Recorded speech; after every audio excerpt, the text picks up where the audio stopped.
Halo, Assalamualaikum warahmatullahi wabarakatuh. Kali ini saya akan berbagi pengalaman berupa video kegiatan ketika saya mengikuti uji komprehensif PPG dalam jabatan Angkatan 1 tahun 2020 ini. Nah, perlu diketahui kalau uji komprehensif PPG ini semacam tiket yang harus diperoleh oleh peserta PPG supaya bisa mengikuti kegiatan PPL 1. Kalau secara umum seperti yang disampaikan oleh dosen-dosen di awal sebelum kegiatan komprehensif dilaksanakan, kegiatan komprehensif lebih menyoroti kepada RPP, seperti apakah di dalam RPP itu sudah mengandung HOTS, sudah memuat kata kerja atau kegiatan HOTS, kemudian apakah sudah terintegrasi dengan TPACK, kemudian apakah juga untuk kegiatannya antara tujuan dan juga kegiatan awal akhir dan ini saling berkaitan dan bagaimana penilaiannya seperti itu. Jadi saran untuk teman-teman yang akan mengikuti uji komprehensif yang terutama adalah perhatikan, cermati betul tiap komponen, bahkan tiap kalimat di dalam RPP. Kemudian juga pelajari juga tentang kata kerja operasional, pelajari juga tentang kompetensi dasarnya. Apakah sudah sesuai? Nah, yang paling baik kan ketika KD-nya misalnya itu memuat KKO yang lots, tapi kemudian di dalam kegiatannya berubah menjadi coach, itu yang bagus. Tapi jangan sampai misalnya di dalam KD-nya itu coach KKO-nya tapi kemudian diubah oleh kita menjadi lots. Ini akan menjadi pertanyaan banyak dari itu ya. Silakan menyaksikan video dari saya. Kalau memang dirasa ada manfaatnya, silakan dibagikan dan mohon untuk di like dan subscribe dan bisa terus berbagi video-video yang bermanfaat. Bye. Siang Pak Thomas. Siang Pak, Assalamualaikum. Waalaikumsalam warahmatullahi wabarakatuh. Bagaimana? Sebenarnya sudah siap ini. Sudah sekali Pak Thomas. Sudah Pak. Baik Pak Thomas, selamat siang. Ya, Pak. Bagaimana kabarnya? Alhamdulillah sehat dan semangat Pak. Alhamdulillah sehat dan semangat. Harus nggih. Ini habis makan siang nih. Oh, belum. belum. Nanti belum langsung. Baik, selamat Pak Thomas, sudah sampai tahap uji komprehensif. Di sini nanti saya dan Pak Pras akan mencoba mengklarifikasi dan mengkonfirmasi apa yang disampaikan oleh Pak Thomas nantinya. Nanti monggo Pak Thomas bisa menyampaikan yang terbaik dari perangkat yang sudah dirancang atau disusun. Nanti waktunya 20 menit Pak Thomas. Oke. Jadi waktunya ini 20 menit, kemudian itu klarifikasi dari kami dengan Pak Pras. Sudah siap? Oke, kalau sudah siap saya persilakan. Nun sewu Pak, ini saya mempresentasikan perangkatnya atau bagaimana nggih? Di sini nanti praktiknya. Jadi Pak Thomas di sini diminta praktik mengajar sesuai dengan perangkat yang sudah dirancang. Oh, langsung. Jadi seperti waktu di new model teaching, tapi di sini waktunya 20 menit ya. Berarti ini langsung mengajar nggih, belum ada pertanyaan dulu nggih. Waktu 20 menit tanpa ada siswanya. Saya berimajinasi ada siswanya. Iya, boleh. Siapkan minum 1 gelas dulu Pak Thomas. Sudah Pak.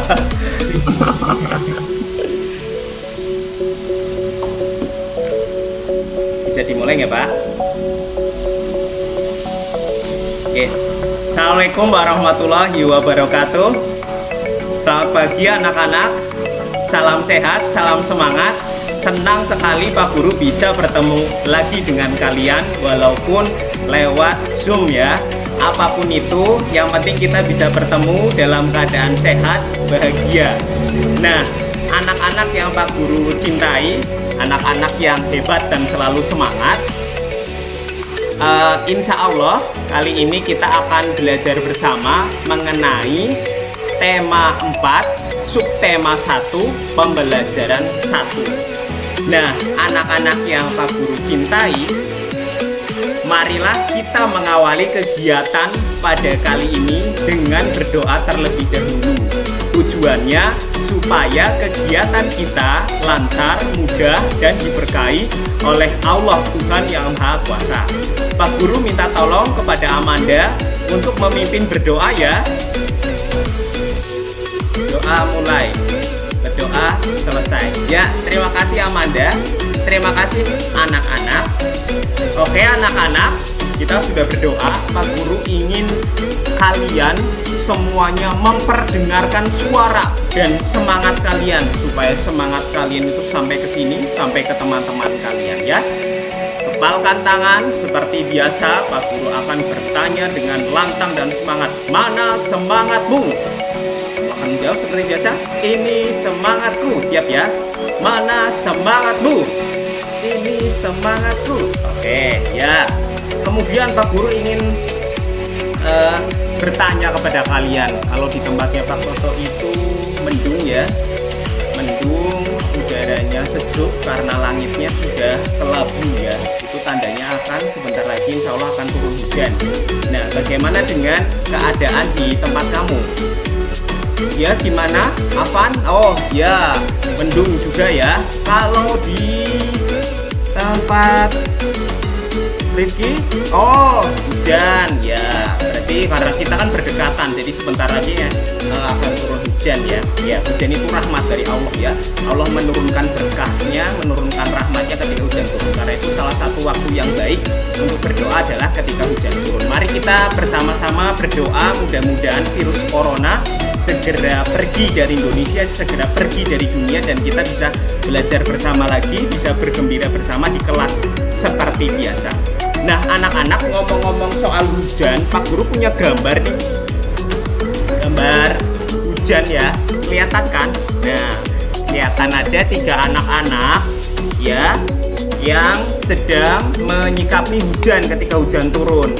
Anak yang berbaju hijau ini memegangi topinya yang hampir terbang ketika kena angin. Nah, dia wajahnya tidak senang kelihatannya, berbeda dengan anak yang pakai mantel ini ya, dan juga yang pakai payung, wajahnya kelihatan senang sekali. Nah, ternyata berbeda-beda ya anak-anak atau orang-orang dalam menyikapi hujan. Nah, hujan ini peristiwa apa anak-anak? Iya betul, ini peristiwa alam.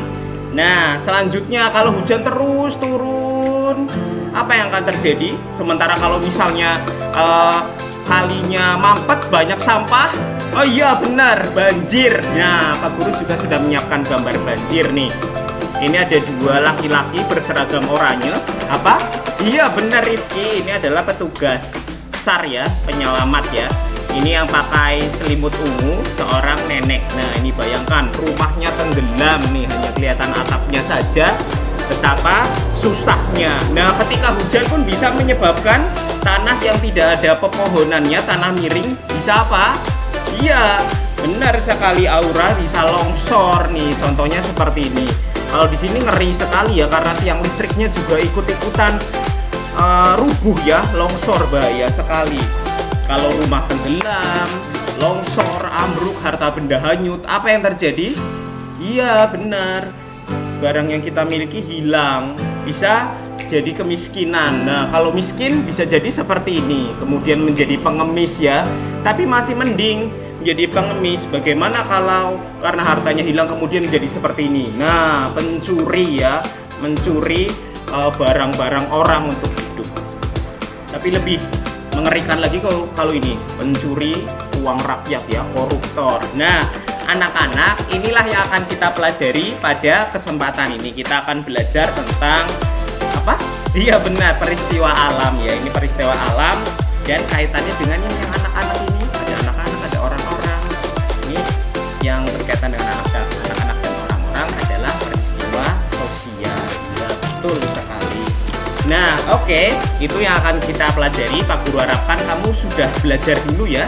Seperti kemarin Pak Guru sudah menginformasikan, jadi nanti kegiatan pembelajaran hari ini itu menyenangkan gitu, semangat karena kalian sudah punya model ilmu pengetahuan yang kalian baca. Oke, sebelum mulai pembelajaran, Pak Guru ingin membacakan peraturan Vkon supaya semuanya kondusif. Yang pertama, ikuti pembelajaran dengan semangat. Oke? Kemudian, kamu siapkan pulpen. Kalau ada hal-hal yang penting, silakan dicatat di buku. Atau kalau ada hal yang tidak dipahami, dicatat, nanti ditanyakan. Yang ketiga, nanti baca kembali modulmu dan buku tematik yang sudah dibagikan. Kemudian tanyakan hal-hal yang belum kamu pahami lewat Vkon ini, boleh juga nanti lewat WA. Oke? Oke, sip, lanjut ya. Ya, anak-anak, senang sekali Pak Guru dengan semangat kalian. Sekarang Pak Guru ingin mengajak kalian nonton video ya. Bentar, kita lihat video ini.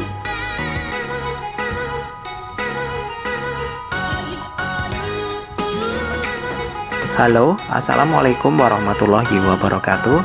Bertemu lagi secara virtual dengan Pak Toto atau Pak Thomas Utomo, sosial, budaya, dan lainnya. Teks eksplanasi berisi fakta yang dapat menjawab pertanyaan tentang bagaimana dan mengapa suatu fenomena bisa terjadi. Terus, kebakaran. Contoh fenomena sosial, misalnya kasus korupsi. Contoh fenomena ilmu pengetahuan, realita, teori, dan hasil penelitian yang dilakukan oleh ilmuwan. Ciri-ciri teks eksplanasi. Jadi, 3. Interpretasi adalah bagian akhir dari teks eksplanasi yang berisi mengenai pandangan atau kesimpulan yang disampaikan oleh penulis. Ciri-ciri teks eksplanasi. 1. Proses menghasilkan listrik. Teks ini terdiri dari 3 paragraf. Paragraf pertama, listrik memiliki peran penting di era globalisasi. Listrik dihasilkan di pusat pembangkit menggunakan beragam sumber energi. Pada pembangkit berubah menjadi energi listrik oleh generator.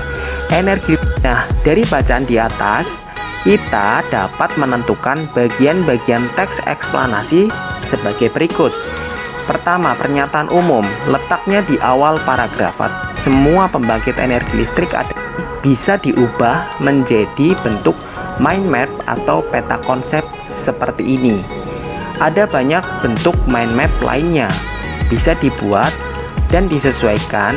Sudah mengikuti dengan baik. Tetap sehat, terus semangat.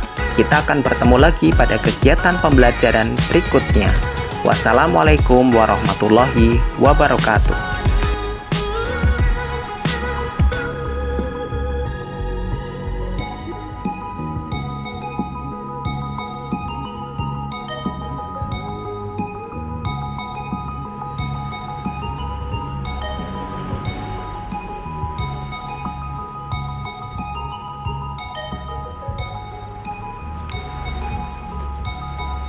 Ya anak-anak, kita lanjut lagi ya pembelajaran ini.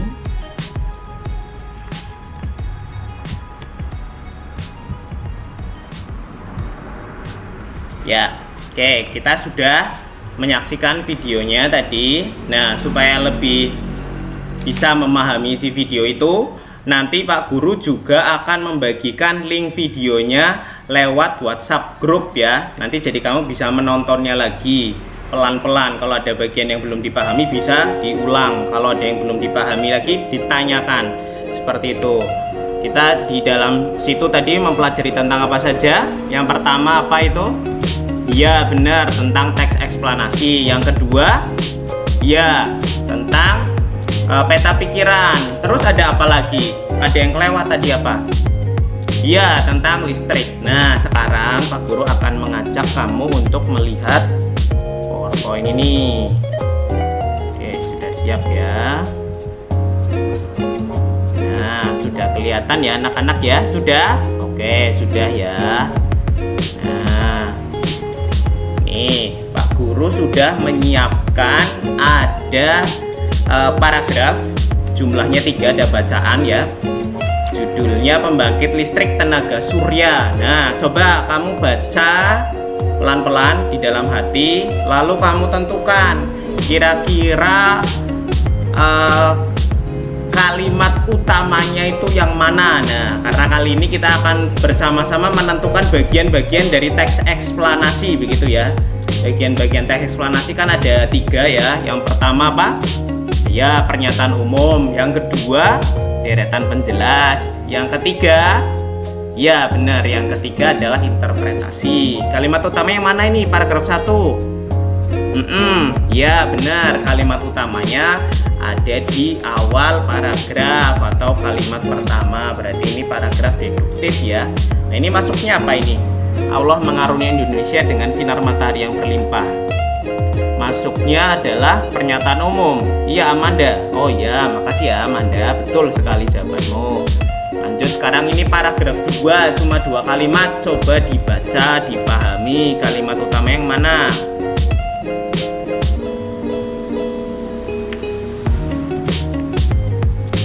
Ya betul sekali yang disampaikan oleh Andra ya. Ini kalimat utamanya ada di 2 tempat ya, di awal dan di akhir ya, kombinasi ya, di awal dan di akhir.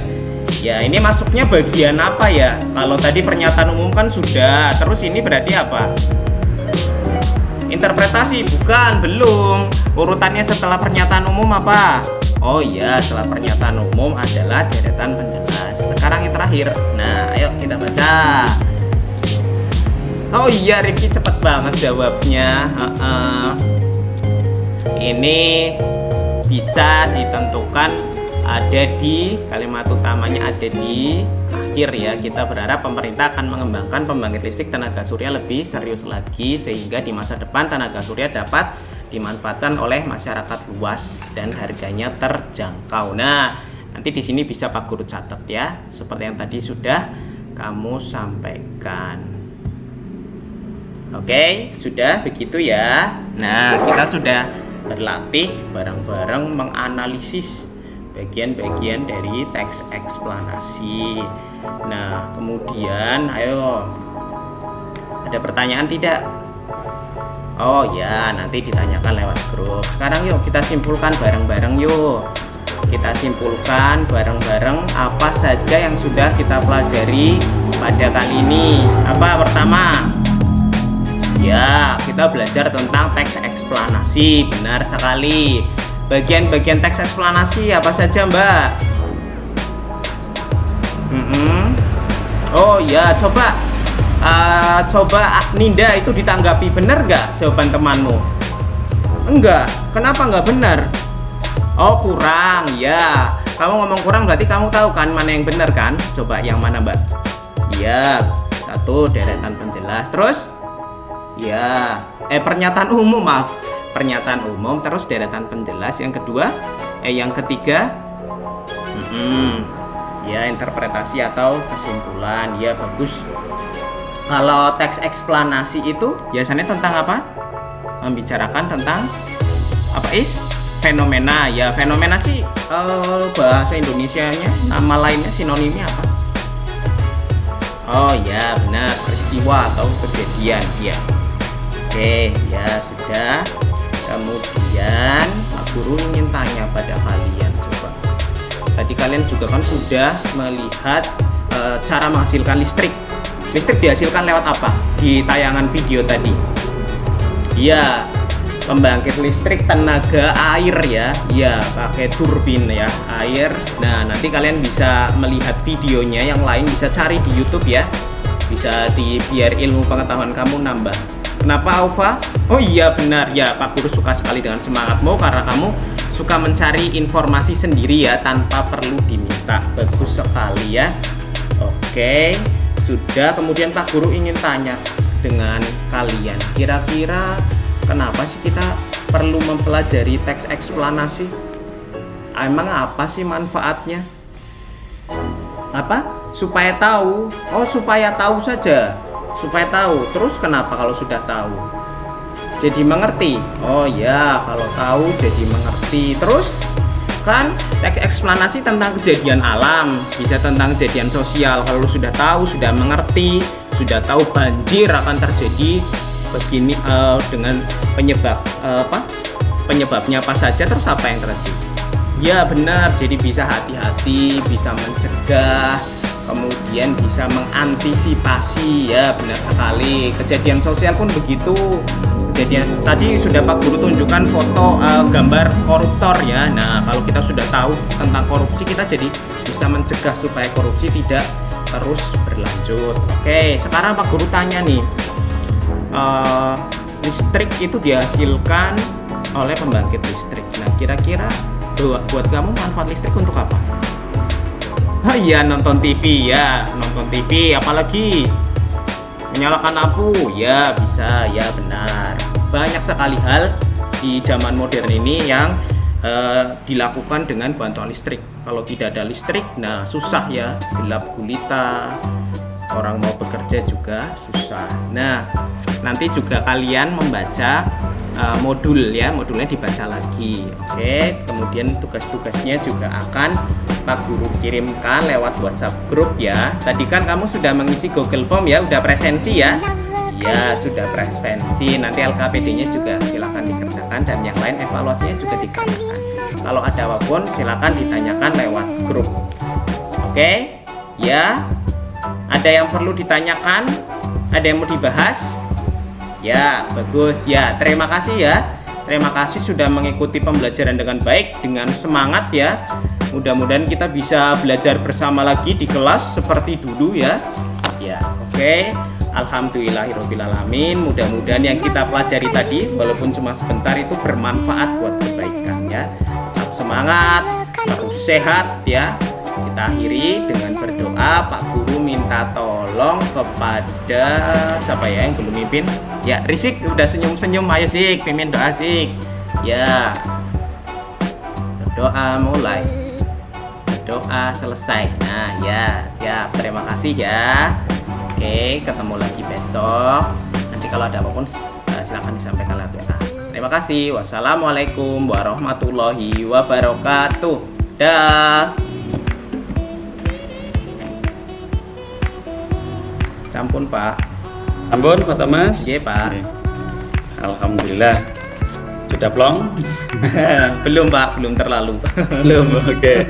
Baik. Jadi selamat Pak Thomas. Sekali lagi sudah sampai tahap uji komprehensif. Di sini kami akan mencoba mengklarifikasi dan mengkonfirmasi terkait apa yang sudah dirancang dan disampaikan oleh Pak Thomas. Oke, Pak. Baik, untuk pertama mungkin Pak sampai dulu Pak Pras, dulu saya persilakan.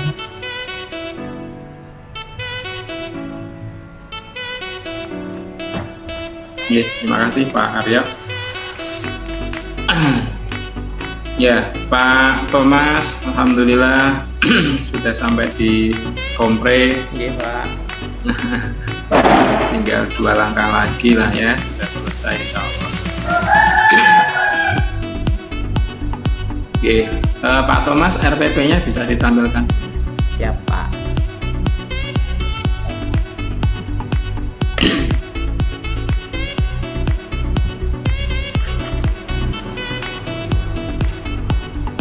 Sebentar Pak, saya buka dulu ya Pak.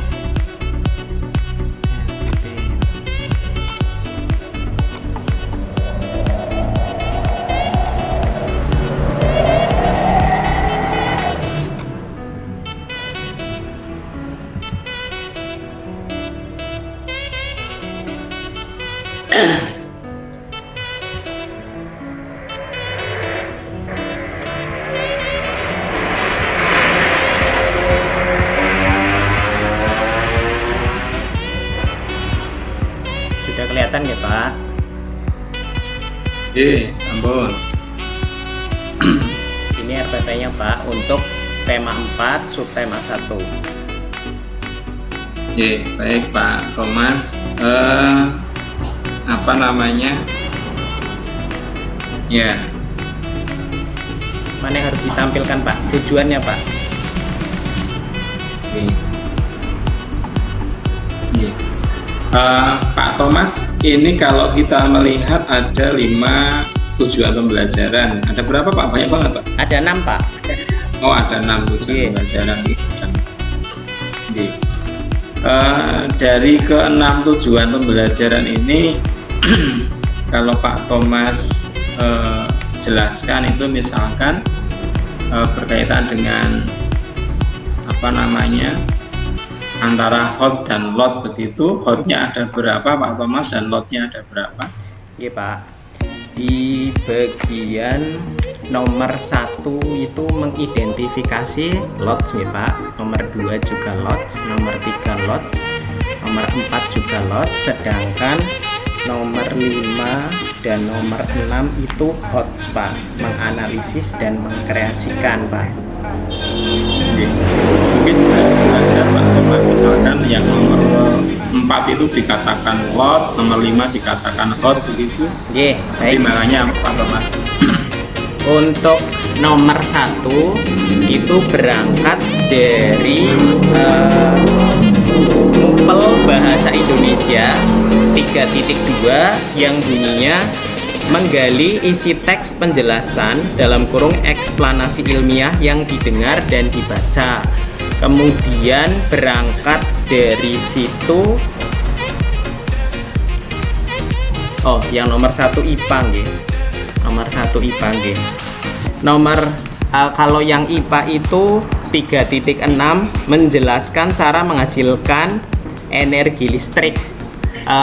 Menjelaskan itu C1 nggih Pak. Kemudian saya juga memilih KKO-nya juga untuk C1, sengaja memang tidak dinaikkan karena nanti untuk muatan menghasilkan energi listrik juga saya integrasikan ke dalam Mupel Bahasa Indonesia, yaitu menganalisis teks eksplanasi tentang cara menghasilkan energi listrik Bapak, seperti itu.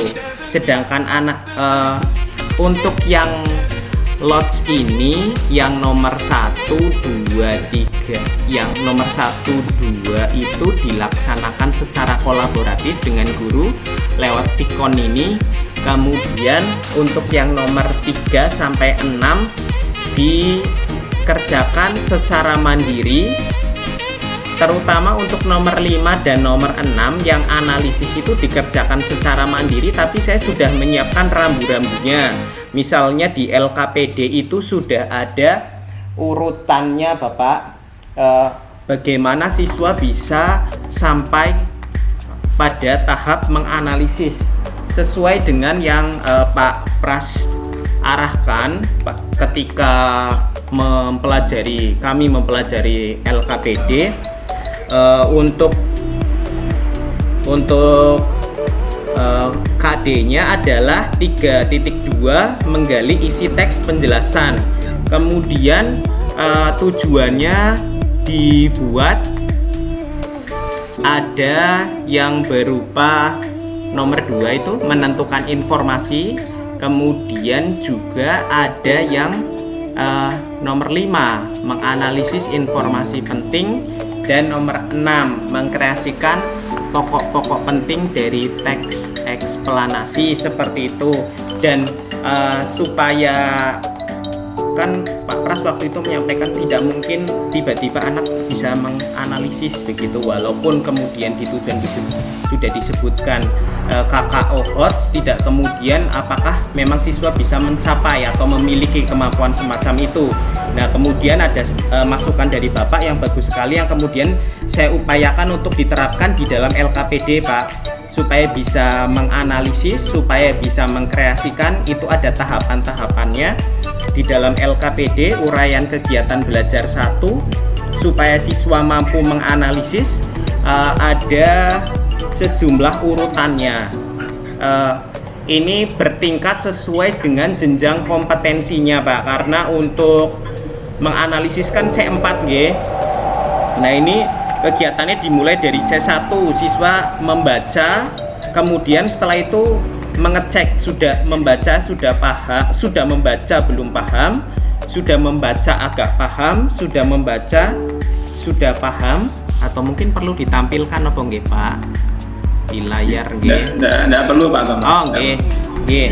Seperti itu. Kemudian yang kedua memperkirakan ide pokoknya, memperkirakan. Kemudian yang ketiga menentukan, ini semakin naik lagi. Dan yang terakhir menganalisis. Jadi lewat tahapan-tahapan itu diharapkan nanti di akhirnya bisa menganalisis seperti itu Pak. Seperti tadi kurang lebih saya sampaikan ketika praktek mengajar gitu, siswa diminta membaca dulu, kemudian setelah itu kita petani gitu, kalimat utamanya yang mana, begitu, ide pokoknya yang mana, kemudian baru apakah ini masuk ke eksplanasi, kalau iya bagian apa, seperti itu Bapak kurang lebihnya. Baik, terima kasih Pak Thomas. Pak. Mohon maaf, ini untuk lain kali ketika di forum semacam ini tidak menyebut nama salah satu tim penguji ya Pak Thomas. Oke, nun sewu Bapak. Mohon maaf, etikanya semacam itu. Tapi kalau referensi tidak apa-apa. Tapi kalau ada tim pengujinya mau tidak menyebut nama. Terima kasih. Siap, nun sewu Pak. Terima kasih jadi dapat ilmu. Pak Thomas bisa ditunjukkan untuk yang di bagian penilaian Pak Thomas. Pak.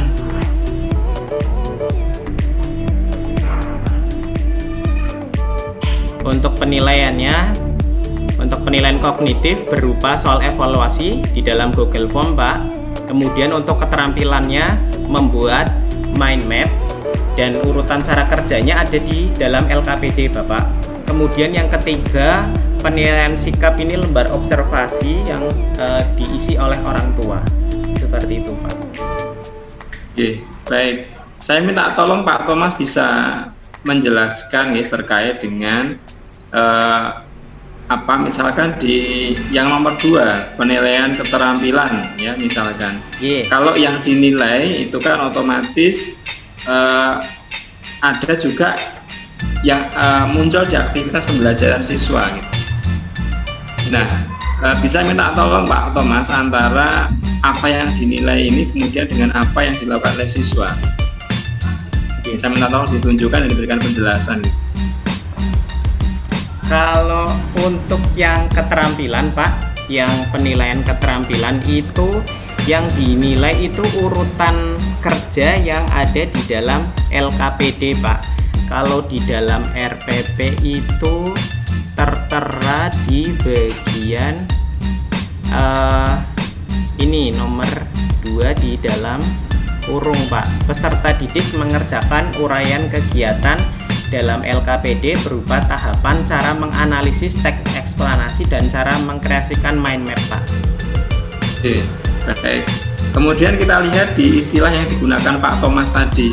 Pak. Di bagian keterampilan, di bagian keterampilan tadi. Pak. Di bagian keterampilan ini kan membuat mind map informasi penting dari teks eksplanasi. Kalau di bagian kognitif itu kan menggunakan soal evaluasi apakah dalam bentuk tes, ya tes tertulis atau tes lisan misalkan begitu ya. Atau tes tulis, kemudian di sikap ini menggunakan lembar observasi. Tapi kalau di penilaian keterampilan membuat mind map. Mind map ini bagian yang dinilai dari produk siswa atau cara menilai Pak Thomas? Kalau yang dinilai itu karena ada tahapan-tahapannya, semua tahapannya dinilai, termasuk juga hasil akhirnya Pak, produknya berupa mind map yang sudah dibuat. Ada rubriknya. Berarti di bagian nomor 2 ini sebaiknya kita menggunakan istilah yang dinilai adalah produk atau membuat mind map. Kalau yang dinilai karena ada tahapannya itu ada 5 Pak, jadi semuanya dinilai, tidak hanya produknya tetapi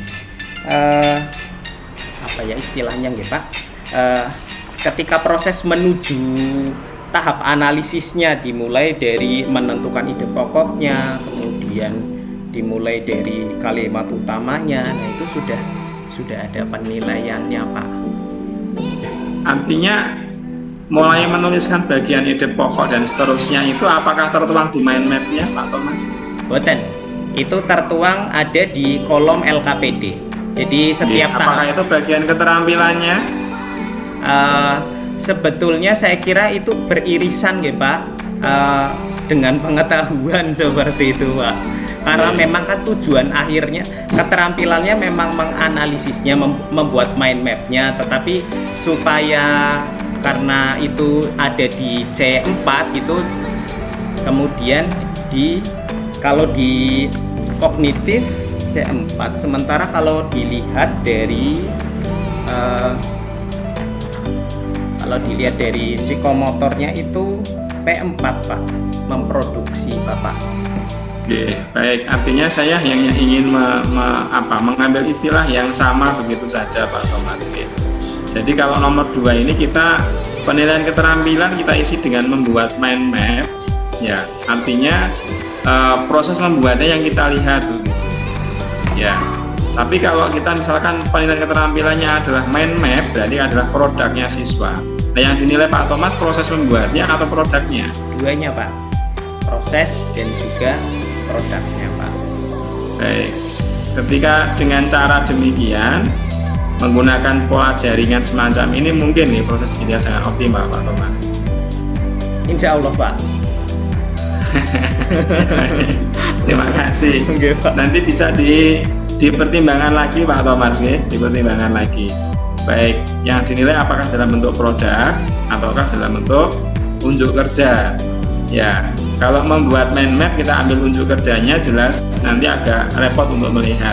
Maka yang lebih mudah memang kita menilai adalah mind map-nya. Artinya yang kita nilai keterampilan adalah sebuah produk, bukan prosesnya, tapi produknya. Oke, terima kasih Pak Arya. Saya rasa itu saja. Pak Thomas, matur nuwun. Oke Pak.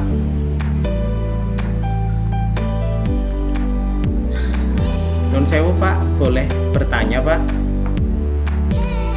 Oke, Pak Arya, sebentar Pak Thomas. Oke Pak.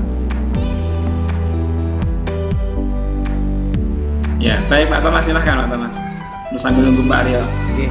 Kalau di dalam LKPD itu kan seperti bertautan begitu ya, berintegrasi antara aspek kognitif dan juga keterampilannya. Nah itu kalau saran atau masukan dari Pak Pras bagaimana ya Pak? Untuk kan ada 5 tahap ya, yang terakhir adalah produknya. Nah untuk tahap yang 1 dan 4 apakah kemudian itu dimasukkan sebagai bagian dari nilai kognitif atau bagaimana Pak? Nah, begini, antara keterampilan, pengetahuan, dan sikap itu memang semuanya terintegrasi Pak Thomas. Tidak berdiri sendiri-sendiri. Orang bisa melakukan sesuatu karena ada pengetahuan.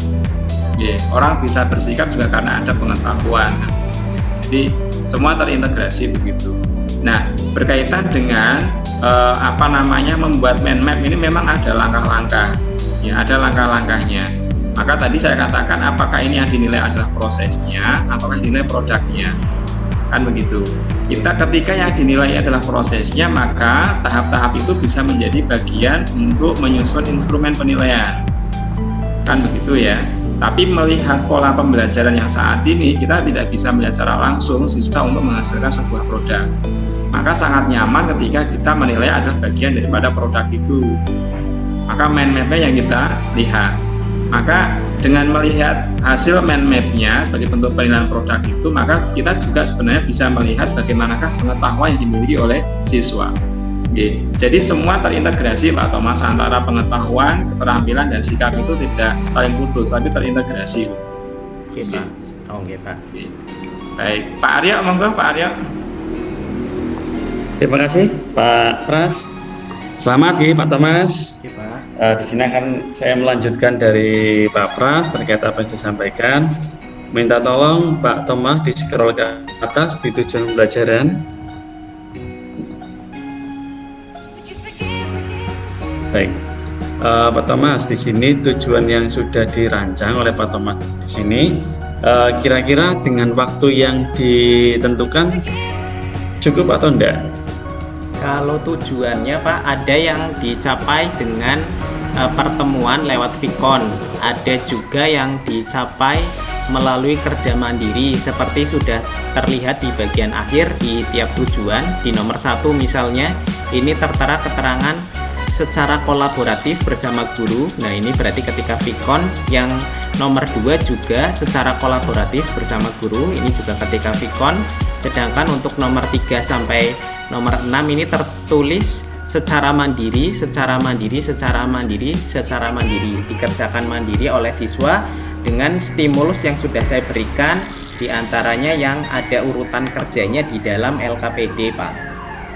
Oke. Kalau untuk yang hari ini dengan waktu 30 menit ataupun 20 menit cukup dah waktunya. Boten.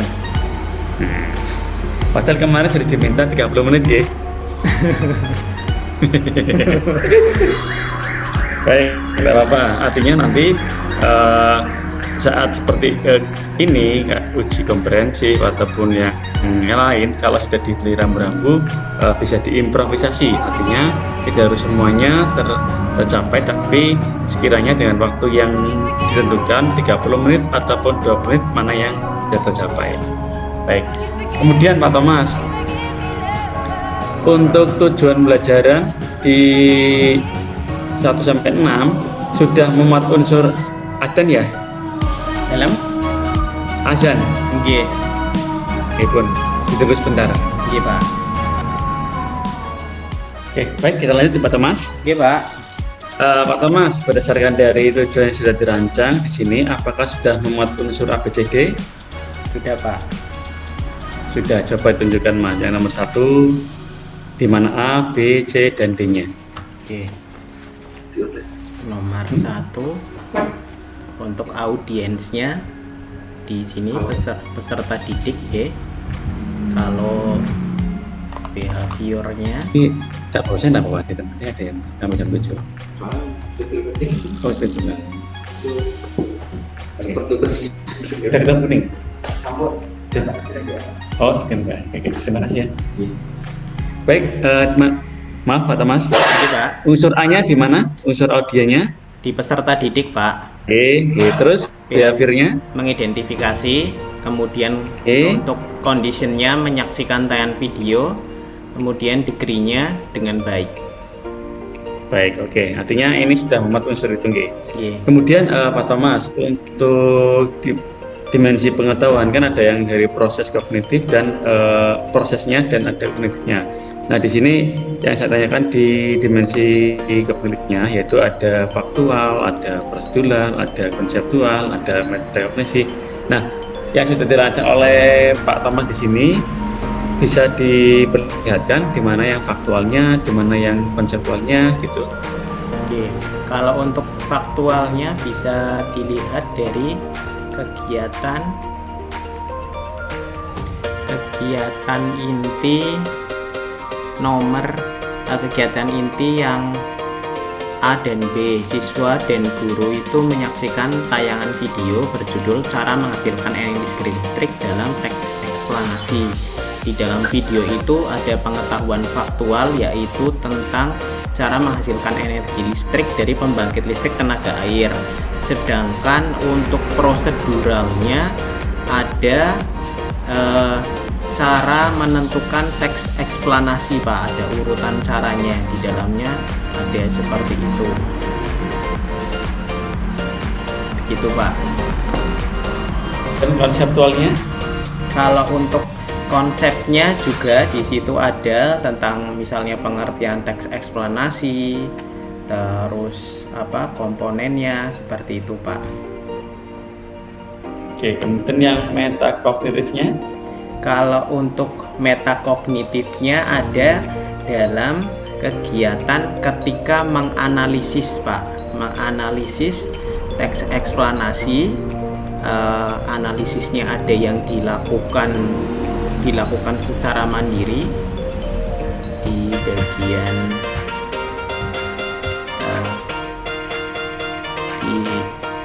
sini.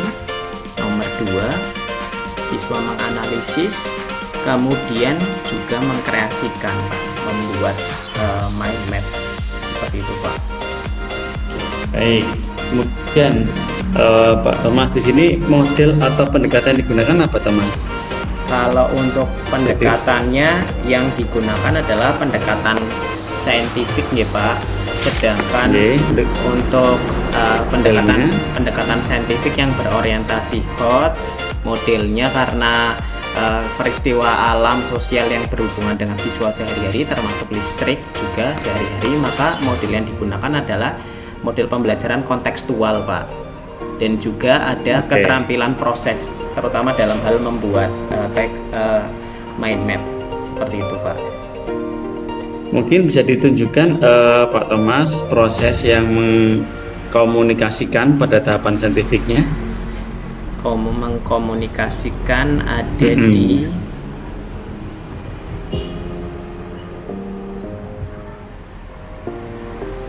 komunikasi yang siswa nggih. Kalau ini berdiskusi nggih Pak, belum termasuk komunikasi. Berdiskusi, kemudian ini siswa menyampaikan, sebentar.